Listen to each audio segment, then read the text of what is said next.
Welcome to Technado.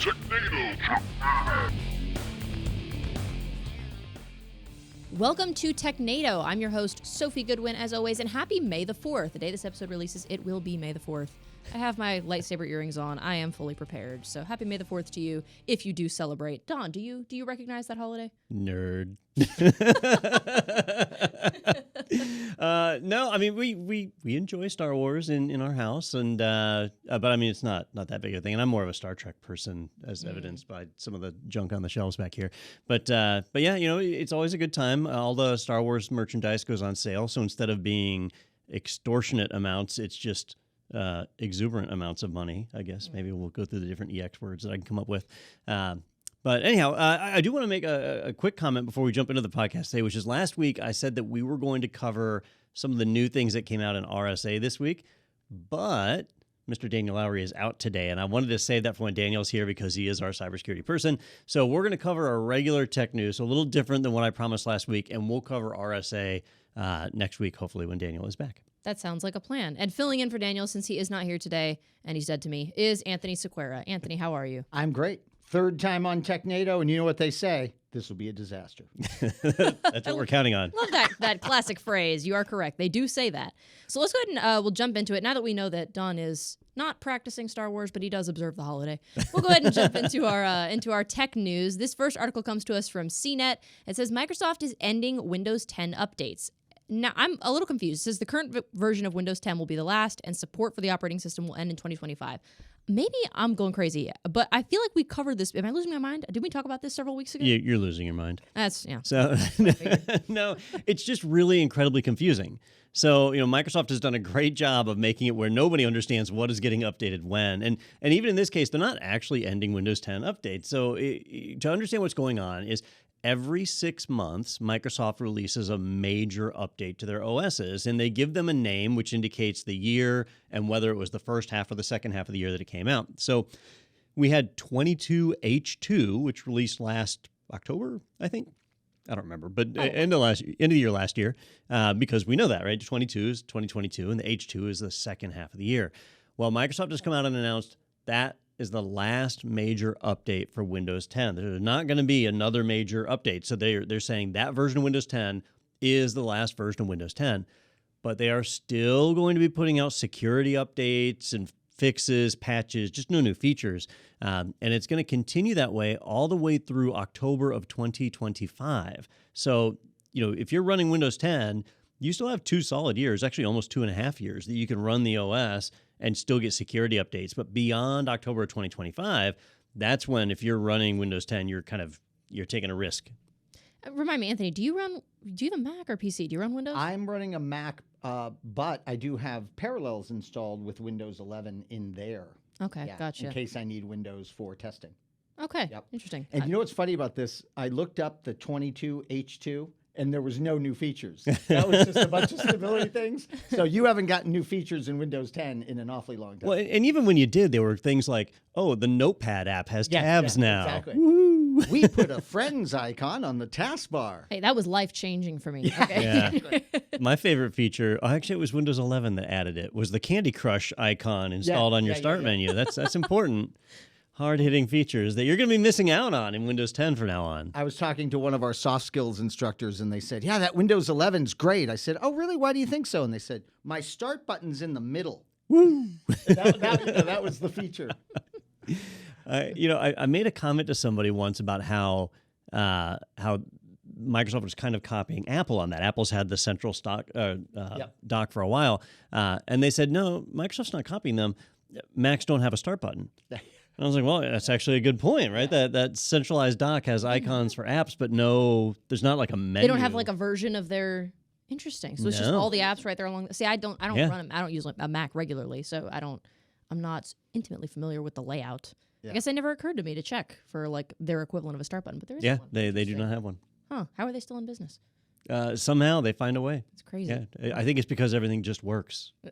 You never. Is it intuitive? It's user friendly, is it? What I was looking for too is would they roll back on their requirement list for Windows 11. There's a lot of hardware that won't That's run it. true. And they are sticking to their guns on that one, it looks like. They certainly seem to be. And you've been able to limp by with Windows 10 on those systems, but it looks like October of 2025, the PC industry is going to get some more sales. Now, is this coincidental that they sell laptops now? Do you think that had anything to do with these stringent hardware requirements? All right, I didn't grab the article because there weren't enough facts in it for me to report on yet, but there are rumors boiling around that Microsoft is working on their own processors. So, Apple has the M1, M2, their M series processors they developed in-house, which are outperforming Intel and AMD. So really embarrassing for Intel and AMD. Looks like Microsoft's going to take a stab at it. Wow. And so if Microsoft is basically forcing an upgrade out in 2025, if they can have their processors ready in that time, then this is absolutely a conspiracy. Exactly. We saved that for the tinfoil hat segment a little bit late. I thought this was going to be a Deja News thing because, like I said, I thought I remembered talking about this several weeks ago. We probably talked about the LTSC version of Windows 10 Enterprise because it'll continue on a little bit longer. So these things pop up. It is important for us to mention them, though, especially for those of you that work supporting Windows systems, because you got to plan for this now. Yeah, I was going to say this is a huge deal for enterprises. For my mom, she doesn't care. Yeah. She'll be on Windows 10 till we lay her to rest. Most home users, when they upgrade operating systems, it's just when they buy a new computer. Yeah. But Okay. if you work at a university and you support 10,000 students, or with company issued machines or something like that, you've got to upgrade all those. Yeah. And you've now got 2 years to figure it out. It's just that just gave me a lovely image. It's like she'll be on Windows 10. Yeah, I know. She's on her deathbed checking her email. She is watching. Opening too. Outlook. Mom, I love you. You'll survive till Windows 12 at least. She's like, Anthony, this Nigerian prince is telling me, come help me with this. Well, that's interesting. Like I said, it seemed like I was having deja vu. So thank you for clearing that up. Because I was a little worried I was losing my mind there. Maybe I am, but not for that reason. We'll move on. The next article that we have here comes from The Register. This is more along the lines of some stuff going on in the cloud. It says Google Cloud suffers outage in Europe amid water leak and fire. So this was in Paris, I think, middle of last week. Said it was a day earlier had reported profitability for the first time. So I was gonna actually how ironic. I was going to bring that up when I saw the article. And then Do you take that as a sign? Like, I finally turned a profit and fire and flood. right, it went up in flames, literally. Like, maybe take that as a sign. I thought this was really interesting because first off, when you leverage the cloud, right? People think, hey, I don't have to worry about UPSs and generators and fire suppression and all this stuff. I just outsource it all, and Amazon or Google or Microsoft, they'll do a way better job of it than me. But it doesn't magically make these problems go away. And when this data center went down, I knew it was a big one because they said that this was potentially a long-term outage. Now, that's significant. Right. But when they initially released it, Google said that it was due to water impingement or a water intrusion. They said both. And I was like, a water intrusion? What, like there was a flood? Aquaman? And I started looking up, and there was some bad weather, but not enough for a flood. Maybe Aquaman was in there. We don't know.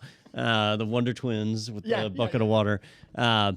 But then I started thinking about it, and I remembered an experience that I had years ago. There was a data center that I helped to support where I got a call one day about water damage on the servers. And I'm like, what the heck are you talking about?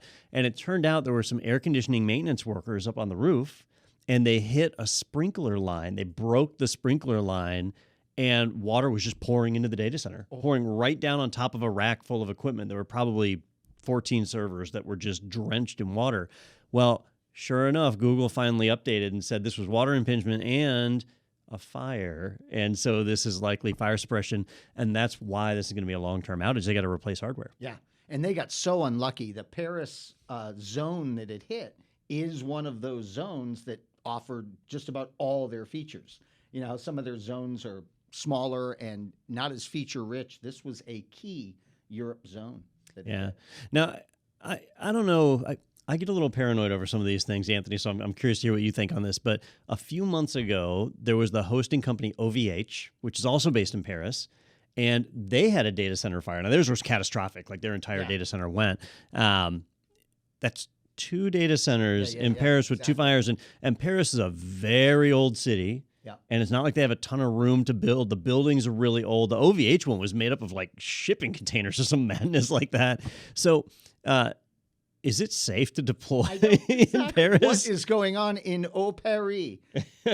I mean, there are other data centers in Europe you could use. Ireland's got some really impressive ones. Yeah. The other thing about this one that I was interested in and never got the answer to was, so they break down regions and zones just like AWS does. And if you looked at this article, it said the problem started cascading over different zones. So what caused that? It just goes to show you that even though these are geographically disparate data centers, when one goes down, it does have a cascading effect. It's funny you mentioned the geography there. So this is something I learned not too long ago, because I originally was under the impression that each availability zone was a completely separate data center. And they might be in buildings right next to each other, but they are completely separate. But the reality is, those availability zones can actually be in the same building, racks right next to each other. I missed that fine print. By being an availability zone, it just means they don't share any common hardware. So they have a separate internet connection, a separate power connection, like all separate infrastructure. You just answered my question. Yeah, I bet you their zones were housed in the same place that got very wet. Yeah.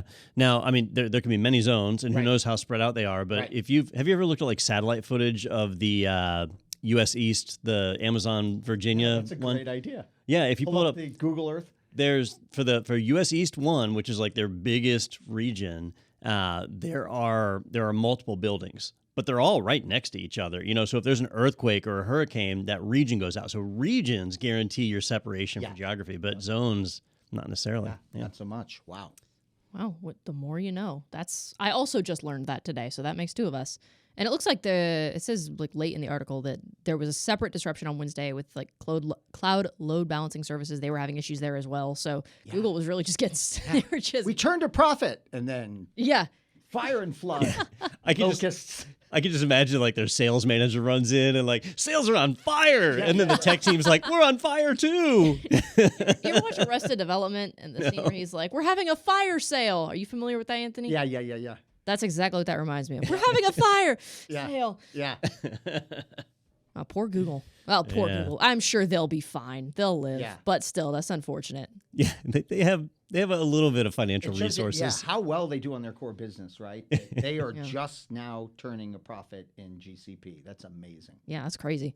And I guess I kind of assumed at first, I didn't think about the fact that it probably was like, you said fire suppression. I thought maybe it was like a natural disaster or something that was like just rainstorms or whatever. And I was like, man, what bad luck in the middle of a rainstorm and your servers are going to catch on fire or whatever. But I guess if it was fire suppression, that maybe makes more sense. Yeah. So, interesting. We'll go on a wild tangent here on fire suppression. So, in one of the, not the first, but one of the first data centers that I worked in had a halon system.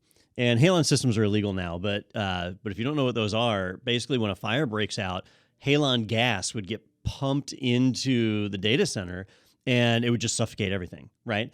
But the halon would not damage electronics. So your servers could actually stay on and running while the whole place was pumped full of halon, and you could just go through with air afterwards and blow them out. You get all the dust would be everywhere, right? You get the stuff out of there, and your servers could run without damage. But halon, really, really toxic to human beings, and so if you had Anthony, have you ever been in one of these data centers that has now they do Energon and other stuff? Yeah. But they have these oxygen masks that are on the wall. I've seen that. And so when you hear that alarm go off, you're supposed to run and grab one of those and get it on your face as fast as possible because you're about to get suffocated. They're really dangerous. And so there are plenty of companies that choose not to use those systems, but instead actually just do traditional water-based sprinklers and say, look, if there's a fire, insurance will cover the damage. Yeah. Wow. Yeah. Human life is the priority, I guess, at that point. And if your servers are damaged, they're damaged. I wonder why those systems are illegal now. I can't imagine why. So, yeah, halon, it was toxic, and I think it was bad for the environment, too. That's probably so that was a part of it. Energon is environmentally safe, still bad for humans. Oh, okay. You're supposed to grab that mask. And my boss always told me like that I would get in trouble if I grabbed the mask. I just needed to get out. Yeah. He says, if you're putting on that mask, you're making bad decisions. You're planning on staying. The AI robots will probably bring back the halon. They don't, Yeah, that's a good point. Yeah. They don't care. That's true. If AI takes all the jobs, as they're saying, then yeah, there will be no need. You can bring back halon. Interesting. Okay. Well, fire and flames over in Paris. That's unfortunate. R.I.P. Pray for them. But moving on, we actually have, we're going to do something a little bit different today. We've got a segment called Don't Make No Sense. It make no sense. It make no sense. No, it make no sense. What you talking about, Willis? So this article comes to us from TechSpot. It says Meta's Reality Labs lost $3.99 billion last quarter, bringing its total losses since 2020 to $30 billion. I shouldn't laugh. $30 billion. So this is specifically Reality Labs. So it sounds like a bad time for Reality Labs. That really sucks. All right, we don't normally report on social media because it's stupid. But because our audience is IT professionals, people have to support this stuff in the real world, and we don't have to support Twitter and Instagram and things of that nature. But Meta, or Facebook, has been pushing the metaverse for quite some time. And as they've pushed it, they basically said, like, look, in the future, you may have your work meetings in the metaverse. You may have all these different things going on inside of the metaverse. And so you need to be ready for it. And so a lot of IT people who don't care about social media are finding themselves where they have to basically learn, how do I integrate this into Teams? And like Microsoft Teams is going to roll that out because my CEO wants to have a 3D avatar to be able to interact with potential customers and all the crazy madness that's out there. And I wish I could say these are made up scenarios, but they're real. So then when I saw the headline, and the headline was different actually when I first saw it, that it just said that Meta's Reality Labs had lost $3.9 billion. And I was like, holy crap, $3.9 billion. But then I saw, no, it's just $3.9 billion in the first quarter of 2023. They've lost $30 billion altogether. And have you guys seen footage of the metaverse? Have you seen what it looks like? Yeah. Not since it was first announced, when Zuckerberg was like displaying it or whatever and was like, somebody's at the door. I had to verify it was real. And Yeah. it's not a parody. I thought somebody I thought fired it up was a SNL. It looked like a Nintendo Wii. Yeah. Right? So, I mean, it's just a catastrophe. Yeah. It's a technology that nobody wanted. Yep. And the fact that they could pump $30 billion into it and it look as bad as it does and be as featureless as it is, it's just a catastrophe. But all of the AI work that's going on right now has completely sabotaged this. Yeah. And so I think it's safe to say at this point that the idea of a VR meeting space, at least the way that Facebook is proposing it, is kind of gone the way of 3D televisions. Yeah. It's insane. I mean, the only money that division makes is through, I guess, the sale of Oculus, which is for gaming. Mhm. And so that's their only revenue stream. And so they're just blowing billions in researching a product that no one seems to want. It's really a crazy thing. Now, Anthony, I remember talking to you, it was probably 2 years ago, and you had bought a VR headset. Yep. And do you still use it? I do, but it's for one thing, and that's flight simulation. And quite honestly, it's just to show a buddy my flight simulator, because when I flight sim, I'm doing instrument rated stuff. Okay. And so there's no VR equivalent. Oh, that's a good point. Yeah. Yeah, because you just have to read the instruments. Yeah. So, but it's a neat parlor trick. That's kind of how I view it, is like, it's neat. I'm sure obviously there's lots of real world application for it, I'm sure. But like, for me, it's like, oh, neat. And I do it for 5 minutes and then I get a headache and I want to put it down forever and ever and never touch it again.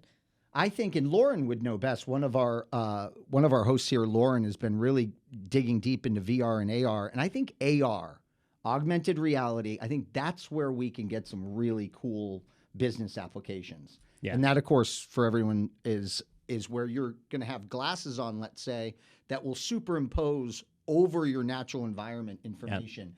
A great demo I saw of this was at Splunk. So the tech climbs onto the roof and he opens this electrical thing. Forgive my clear ignorance on everything mechanical and electrical. But anyways, he goes in this thing and then there's this panel and he pulls out an iPad and he brings up the camera on the iPad. Now he's looking at that and then it superimposes over that all the Splunk metrics. And I was like, wow, that is something really, truly valuable.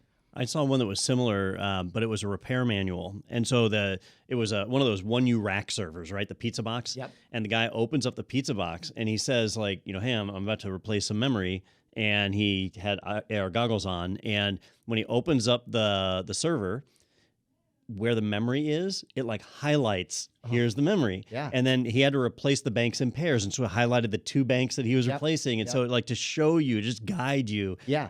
Imagine like a GPS. So in your car, you have a GPS or it's on your phone, but instead you look out and you actually see the arrows on the road. Like that's what AR can do. And that does have value.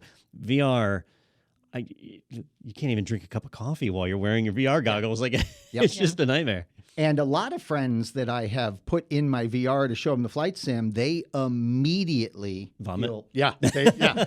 One guy was like, "Get this off, get this off." I'm like, "All right, dude." All right, It's not even that it makes him dizzy. It's just the poor quality of what the metaverse looks like. It makes him want to puke.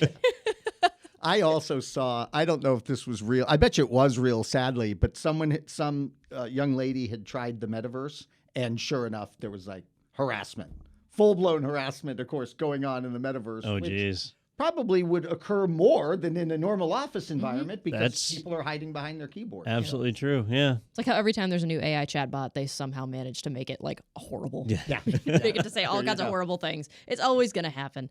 But that's crazy to have almost $4 billion in losses during just the last 3 months. Just one quarter. In addition to it says $14 billion last year, and then the total since Q4 2020 to $30 billion. That's more money than anybody has ever seen ever, I feel like, in their lives. That's insane to lose that much. But Meta's doing fine. Meta's first quarter was great. Yeah. Sales were up 3%. We're doing great. It's just this particular division. It's like Google, they make their money on their advertising, and so all these other things are icing on the cake. But $30 billion is a lot to lose, and it's not like they can easily fix it. They're not giving up. They're going to keep going on it. But Microsoft, who had announced all these integration plans, Microsoft laid off their entire Meta team. Like their metaverse team is completely gone, so that's not happening. Yeah. Disney, other vendors, they're starting to do the same. So I think the nail's on the coffin on this one. Yeah. Yeah. Says analysts think most of these projects are going to be closed by 2025 and done for. So that sucks for them. Yeah. Microsoft just I think HoloLens, was that their big thing? That's what it was. It was that team I think that got laid off. Yeah. And that was a lot of AR stuff as well, because they had the military goggles. Did you hear about those? No. So they did trials with the military for their AR goggles, and it went horribly. And the soldiers, they don't sugarcoat things, So they had a bad experience. Half of them vomited. Just all sorts of things about problems they had. They didn't want to be in combat and their eyeballs reboot. Like, that's not what you want to have happen. Man. Good times. Interesting. See, now I'm curious. I'm like looking into this, and it says they've horrible nausea and stuff, and Bloomberg's going to make me subscribe to read the rest of it, so never mind. Have you seen the movie Evolution with David Duchovny? No. It's David Duchovny and Orlando Jones. Hilarious movie, but at one point you find out where he was a major in the army, and he had developed an anthrax vaccine. But when it was given to soldiers, it gave them like all these horrible side effects and, just like nausea, diarrhea, like all this crazy stuff. And so they named the sickness after him. It's a very funny movie. I'm ruining this for you guys, but yeah. See, Daniel's not here to understand all the references. Daniel has definitely seen Evolution. I think I probably watched Evolution with him. I'm sure he has seen it, yeah. I tried to watch. I watched part of Terminator the other week, and I didn't stop watching it because I really was enjoying it, but I had to leave. I had to leave the house, so I didn't get to finish it. So now I got to start from the beginning, so I can fully. So I'm trying. I'm trying to catch up so that I can fill in when he's not here and try to keep up with you. Decades of films. Decades. You must catch up on. I know. Many of them multiple part films. I was too busy watching Shrek or whatever it was that came out when I was a kid. Fortunately, there's no current movies worth watching, so that's true. You got time on your hands. There's not. I did go and see the Mario movie, so I did go see that, and I enjoyed it. It was cute. But yeah, other than the Mario movie, nothing worth seeing right now. So. But there is some stuff worth listening to coming up. We're going to go ahead and take a quick break and just collect ourselves, and I'll fill them in on all of the 80s movies I have been watching. And we will get into our security news up next on Technado. Tired of trying to schedule your team's time around in-person learning? Isn't it a bummer to spend thousands of dollars on travel for professional development? What if we said you can save money and time and still provide your team with the best training possible? The answer to your woes is live online training from ACI Learning. With live online training, we provide our top in-person courses in private, online, instructor-led formats. You get to provide professional development in a manner that fits today's expectations. Entertaining, convenient, and effective. Our exam-aligned courses inspire the full potential of your team. Visit virtual instructor-led training at ACI Learning for more info. Welcome back for more Technado. We're going to be getting into more of our security news up next. And this first article is going to be part of a segment called Tinfoil Hat. The moon landing was fake. Paul McCartney's been dead since 1966. Dogs can't see color. 5G causes syphilis. Do you understand that? Putting chemicals in the water. This article comes to us from Tom's Hardware. It says SSD uses AI to protect your data from ransomware attacks. So it's a company called Cygent Technology. Their new Secure SSD Plus has an AI microprocessor that uses machine learning to stop ransomware attacks, prevent data theft, prevent encryption.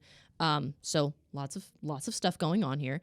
But I'm not familiar with Cygent Technology. This is the first that I've really read an article about them. I don't know if you're maybe more familiar with them. Yeah, they've been around for a little while. They create hardware devices that have extra security features on them. Obviously, that's what they're doing right here. Some of it's pretty interesting. Some of it's actually pretty basic, like a USB key that has a number pad on it. So you've got to punch in a key code before the USB key will work. All right, that makes sense in some scenarios. Yep. If you lose the key, you know the data's safe, right? But what they've announced this time is a custom SSD, and they haven't released a ton of details, but it looks like a little M2 SSD, like what you'd fit into a laptop or most modern motherboards. So a solid-state drive. But this one allegedly has special circuitry on board, and I'm making this up because they don't give us the details on it, but that allows it to detect when your system is being hit by ransomware. And if it sees your data being encrypted or whatever, then it knows that and can stop it. And it can stop access to the disk and so on. Now, when I first heard about this, and it was talking about its shields up mode, right, that it goes into protection, I initially was skeptical. I kind of went into the tinfoil hat mode, which is, all right, if this thing's doing machine learning and if it's got these mechanisms to monitor data transfers, then that means on the SSD itself, it must have effectively a computer, right? Circuitry and components on that SSD that I don't have access to. Yeah. So I'm effectively bringing online a second computer inside of my computer, which always sends up a red flag for me. We went through this. What was the Intel one that was the management engine? Is that what it was called? Intel ME. Yeah, the management engine. So effectively a Minix. A Minix system running in your CPU that you had no access to whatsoever, but it was always running when your computer was on and sometimes when it was off. Yeah. Well, here it sounded like the same thing on the SSD, but the more I read about it, the more it sounds like this is actually just a software application. That's what I thought too. Exactly. You wonder how much of this AI that they're touting was to just pick up on the popularity of AI right now. I think it's leveraging some AI, some ML, and a lot of BS. And yeah, the other thing I was wondering too, Don, about is this thing going to communicate out, right? I mean, is all this AI going to remain on the chip and it never communicates up to the cloud, which is a traditional AI model? So here's the I'm going to give them the benefit of the doubt, right? And let's just say this all works exactly as they describe it. Here's what they intend is they have a software application that runs on Windows. So this only works on Windows. You put this SSD into a Linux box or whatever, it doesn't work. So that software application is monitoring every write to your disk. So that's going to hurt performance. That just goes without saying. But it's going to monitor it, and it's going to look for excessive encryption operations. Now, the machine learning piece is really just a model trained on what it looks like when files are being encrypted. So, sequential reads on the disk or whatever it is that it's monitoring. And if it sees that, it will just flip the disk into a read-only mode. Now, there probably is actually circuitry on the SSD that makes it flip to read-only, or because I don't think they could do that in software if malware was already at the kernel level. But that's basically it. And the challenge here is it can't work unless it sees writes that are already being encrypted. So you're guaranteed to lose some data. Yeah. And I've seen plenty of just regular malware software or anti-malware, like Sophos antivirus will do this, where it'll monitor for it and stop it, and it doesn't need special hardware for it. Yeah, exactly. That's what I thought. I mean, do you want this level of software on that device itself? Interesting. Yeah. And the odds of this software being updated, so like the next version of Windows comes out, and now if you don't have an update for this software, you can't upgrade. And I imagine a lot of false positives because we intentionally encrypt things. Yeah. They even mention false positives and things they're trying to do to mitigate that in the article. So that would be a huge concern. So I'm skeptical on this, but it is supposed to be available on the streets in May of 2023, which is right now. Yeah. So this is not something they're just experimenting with. Like it's for sale, and it's certainly I'm skeptical of how useful this will be. Yeah. And it has to be your primary disk. Oh yeah. Your operating system has to Yeah. run from it. Yep. Yeah. So, boy. It's interesting what you said about it basically being software, and because I was looking through some of the comments on this, just what people had to say about it, and somebody had mentioned like, well, the problem is false positives because when it happens at a software level, maybe you just get an annoying pop-up or whatever, but if your hardware decides something's a virus and it just decides to abort, then it just looks like a random failure.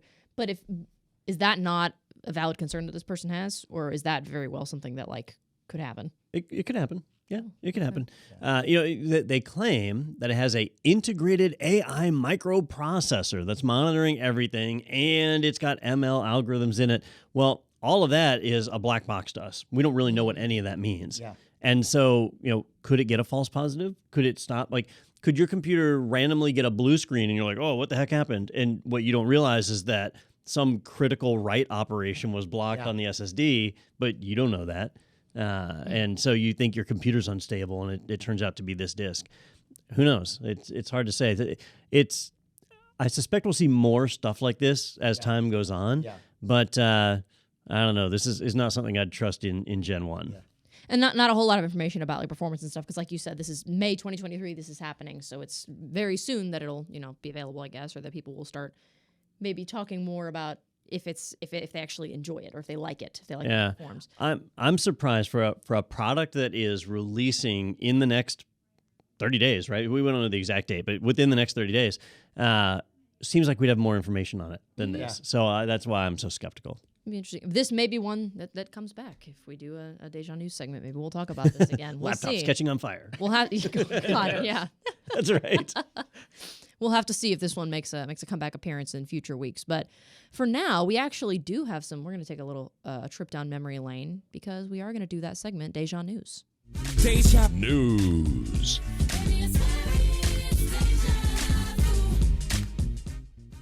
So this first one, we actually just talked about this last week. This article comes from Naked Security.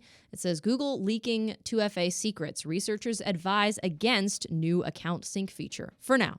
So according to the folks at this organization called MISC, it says 2FA account details were unencrypted inside Google's HTTPS network packets, and there's no passphrase option to encrypt your upload before it leaves your device. And we just talked about this feature last week, how they were like kind of belated in having this be an option. And finally they did. And now they're saying, don't do it. Don't use it. Don't touch it for now, at least. Well, and that's part of why in last week's episode, I asked Daniel. I said, Daniel, does this weaken our security posture? Is this something that you would trust? And what did Daniel say? He said, well, yeah, it absolutely weakens your security posture. The whole point of having a authenticator device is that it is a single physical item that an attacker would have to have. But if you're able to replicate it other places, it's not a single physical item anymore. Right now, it's just another password. And it didn't take long. I figured it would take longer than this, but it was like the very next day, security researchers came out and said, oh, by the way, Google took some shortcuts. And when you back up your keys, it's just using HTTPS and sending the text, the plain text private secret keys. There we go. Sending those over the link to Google. So Google can see your private keys, no problem. And then it relays over to the other device. And if somebody were able to pull off a man-in-the-middle attack, if somebody were to compromise your Google account, they would be able to retrieve all of the private keys that were stored in there. And I had brought up 1Password, Bitwarden, and LastPass, where they let you store your MFA private keys in there as well. Same problem. If somebody compromises your Bitwarden account, then they'll have access to those one-time secrets. And there goes that security right out the window. Yeah, I was stunned. I mean, this does away with MFA, or the major benefit of MFA goes away the minute those codes are sitting there unencrypted in Google. I couldn't even believe it.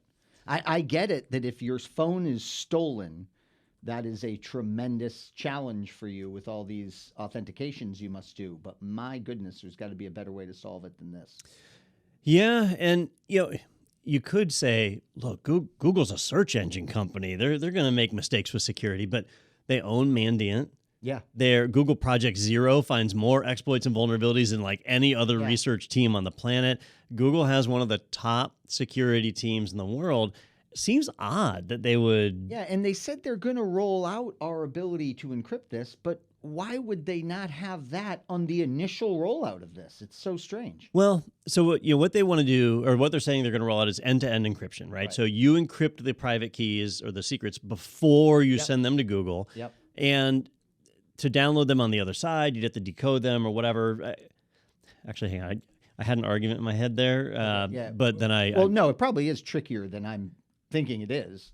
Yeah. But I'm having a hard time coming up with a case because I was going to say, like, all right, well, if you have end-to-end encryption on, but you've only got one device, so it's going to sync up an encrypted blob to Google, you lose your device. Oh, yeah, right. But you'd still be able to download that blob to a new device, punch in your key to unlock it. That's right. And that's how Authy does it. Yep. And I do not like Twilio. Authy is owned by Twilio, but the Authy Authenticator does that, where you have to punch in a key to unlock it, and so it is end-to-end encrypted. So it just seems odd that Google would have less security right out of the gate for a feature that took them way too long to develop. Yeah. To be underdeveloped like this just seems odd. Yeah.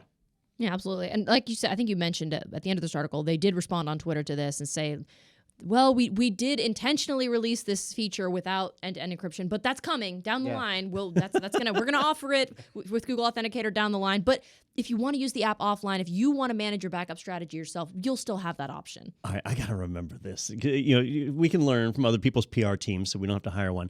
So the next time I screw up, I'm gonna say, look, I intentionally half-assed this because I'm going to roll out that feature 6 months from now, and everything will be great. Just stay with me; it'll be Set great. the bar low. Yeah. I didn't realize it was that easy. Remember that for our classes. This was just a beta.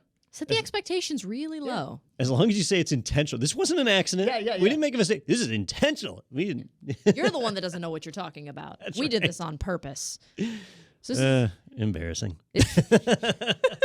For Google, yeah, especially considering, like, when we talked about it last week, how it was like, it seemed like it was very much finally, it took them long enough to get around to doing this, and now it's like, well, never mind, maybe don't use this feature just yet. We know you were all excited because now it's an option, but maybe hold off until they intentionally roll out that end-to-end encryption later on. Intentionally, of course. Just know that if you did use Google Authenticator sync feature, in theory, employees at Google could potentially have access to your secrets. Or any attacker that breaches their system where those codes are stored. Yes. Yeah. So just be aware of that risk. If you've got an enemy or an ex or something that works at Google, then, just be prepared. They might have access to your stuff. All my exes work at Google. Oh my God. Well, actually, like I said, we just talked about that last week. This next article, though, we're continuing with this Deja News segment. This actually refers back to something that happened almost a year ago. So this article comes from Ars Technica. It says Apple uses iOS and macOS rapid security response feature for the first time. But this was announced almost a year ago, this particular feature, and now it's just recently finally been included in an update. So going further back into news that we've talked about before. Yeah, last year we talked about this feature, rapid security response, and the idea was it was a special channel between Apple's deployment servers at Apple HQ or wherever their data centers are and Macs all over the world and iOS devices, so iPads, iPhones, the whole shebang. And the idea was that if there was an egregious security vulnerability, a 0-day that was out there, Apple could immediately release a patch and deploy it to machines without having to wait for the next update cycle or whatever. Most Macs are set, I believe, by default to check in once a day for updates, but that means it might be 24 hours before you get a critical patch. Rapid security response was designed to fix that.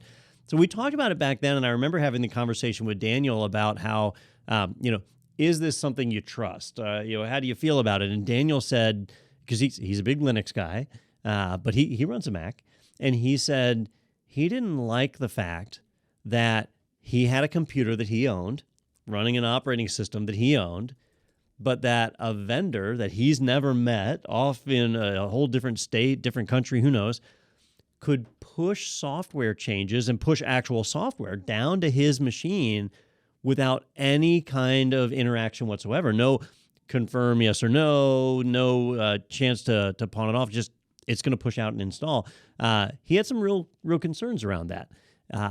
And I suspect people at Apple did too, because they hadn't used the feature until now. And the way they've done it has really raised a lot of questions. So they pushed out an update, and I honestly wouldn't have known it had happened because it's supposed to be invisible to us unless the announcements had gone out. Well, basically what they did is on an iOS device, if you're running 16.4.1, that's the latest version of the iOS, the rapid response update pushed out, and then it would show 16.4.1a. Now, I'm running 16.4.1 on my phone. I don't have an A. Yeah. I didn't get the rapid response. Yeah, and no option to install it, right? You said your phone shows nothing. My phone shows nothing. Yeah. So, and I haven't turned that feature off. So I don't know how it selected which ones it goes to or which ones it didn't. But we had several like video editing Macs here in the building that have rebooted unexpectedly. Yep. That may well be tied to this. I think So it's gotta be. Yeah, what I did when I read the article, Don, I went right to my M1, MacBook Pro, and I went into the updates, and sure enough, there it was waiting. And now my Mac was set to automatically install security-related updates, and it looked kind of funny because sitting below, optionally to be installed, was a security update. I had to press a button to make it happen, and my machine did reboot without prompting me. So, it does raise a few questions. I would say at a minimum, it means their rapid security response doesn't work very well. Exactly. So, it seems to be inconsistent across their devices for sure. but with all that in mind, here's the part that concerns me the most. I'll give you a quiz, Anthony. What exploit did it patch? Oh, yeah, I have no idea. We have no idea. Yeah, no idea what it did. And Apple has not released any information on what it did. It just it did something, My Mac's faster. and it could be slower for all we Yeah, have no idea. In fact, in most security update situations, it will be slower. Yeah. So we're just at Apple's mercy. Yeah. And in a couple of days, maybe they'll deign to do a release that tells us what they fixed, and then we'll know about it. But as it stands right now, if you have an Apple device, a change has been made to it, and you don't know what it is, and it was just authorized. So it's a brave new world that we live in. Maybe this should have been tinfoil hat, but you just don't know. Yeah, because it does say it's unclear whether they're ever going to release more information about whether specific things were patched. I'm curious now if this is something that I ended up getting, because would it have been like automatic? You have an ancient phone, though. Okay, Yours, it's not terribly old. Her screen is literally a stone tablet. It's like chiseled on. I have the Gorilla Glass screen protector or whatever, and the glass is no longer Gorilla-ing, so Yeah. it's not working the way that it used to. Because of user error. It's user I know. error. Everybody's But on their phones during the podcast. I wonder if gosh, where would it be? Okay. It's going to take forever to check for it. But I'm just okay, no. I'm still 16.4.1. Oh, but I have 21 new emojis. That's so the next. it's offering install 16.4.1. So you're not even on. I'm not even on that 16.4.1. yet. Yeah, Not so even you're on Where on am that. I? Don't feel bad. Nobody. Yeah. I will be installing it after the show, so don't try to hack me or anything. There you go. I will be getting that update, but I don't have the A afterwards, so it's not this. Whatever this is, it's not this. So I got left out. You got left out. Yeah. Well, I was on 16.4.1 and I did not get the A. It's offering to install it now, but just weird how it rolled out. The thing though is at the time I didn't know if Daniel's argument had a whole lot of merit, and since he's not here, I can say this. I think he was actually right. He won't watch this Been episode. right a it's couple okay. of times in this episode he missed. Yeah. Nobody tell him. Yep, we can only admit this stuff when Daniel's not here. But yeah, these operating system vendors are trying to stay ahead of the curve. They're trying to get these updates out as fast as possible, which I can appreciate. But man, it's an uncertain time. There's just so much like of 1984 is coming true, and people pushing updates like this. It just makes you feel weird. Yeah. And it really made me think a little bit about Windows because, there's Patch Tuesday. We're getting those patches every Tuesday. I mean, this is a more Windows thing. That's probably not what Mac users want to hear. Yeah, well, I mean, at least with Patch Tuesday, you knew when it was. It was on Tuesday. Yeah, that's right. Yeah, this one, you don't know when it is, how to get it. Yeah. What it If you'll get fixes, it. you have no idea what it even fixes or if it Yeah. fixes anything. And I'm going to check those machines we had that rebooted here because we'll just see what version of the OS they're running. If there's an A in parentheses, we'll know that was Yeah. a reboot. I know we had one laptop and one iMac Yeah. desktop, Yeah. so that rebooted unexpectedly. Whew. I wonder if I may never get the option to, because maybe it is that my phone's too old. It's what, 5-6 years old at this point, so maybe it is too old. I don't know. Well, it's offering, so you won't get the A update unless you've already got 16.4.1 installed. Right. Okay. So that's why you were passed over, probably. Oh, I would guess. That's why they passed over my door. That's why they excluded me from the 1641A club. right. I see how it is. Okay, so I just need to go in and update my stuff. I get bullied. Anyway. Updates are for chumps.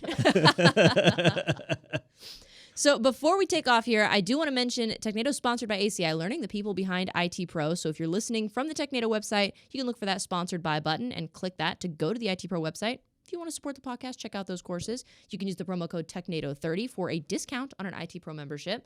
And you can also check out ACI Learning's webinars and some of their live on social events. Even if you miss them live, they do live on YouTube, so you can always check them out there later. Our next webinar, I believe, is 2 weeks from now, or 2 weeks from the day this is released. It'll be May 18th, and that'll be with Daniel, who's not here and, as I said, is dead to me. And a guest Naomi Buckwalter and myself. And the week after that, we'll have another webinar with Jerry Osier of Simply Cyber, and I'll be hosting that with him. So got a couple of great webinars coming up later this month. It's going to be a lot of fun. We might even have an additional one that's even later in the month. I guess I'll find out when Surprise. I'll have to go ask some questions and figure that out. And then RSA, of course, was last week as well. We talked a little bit about that, and you mentioned we may talk more about that next week when Daniel's back, because he's our security extraordinaire. Couple of companies had some really good announcements, and obviously AI is being pushed into a ton of things. We want to talk about that a little bit. XDR, I think, was the buzzword of the event. So yeah, we'll cover all that next week. Okay, yeah, and it sounds like Wes was out there and he had a great time and had nothing but good things to say. So maybe I'll check with him and see if I can't get a report from him on how he enjoyed the conference or how he enjoyed that. There you go. So I think that's pretty much all I got. Am I forgetting anything, guys? Anthony, did you enjoy your third time? I loved it. I here missed on seeing Technado? Daniel today in the office, but I love filling in for him here. We need to do like SNL. Remember, do you ever see that skit with Steve Martin where he's the Five Timers Club and they get the velvet smoking jacket? And That'd be great. Yeah. I would love a good smoking jacket. We'll see if we can get with wardrobe about that Yes. for you. We'll get you one of those. I'm glad you enjoyed your stay here on Technado. Yes, it was great. Thanks for having me. Yeah, absolutely. And thank you for filling in for Daniel, and thank you, of course, for joining us for this episode. We'll see you next week.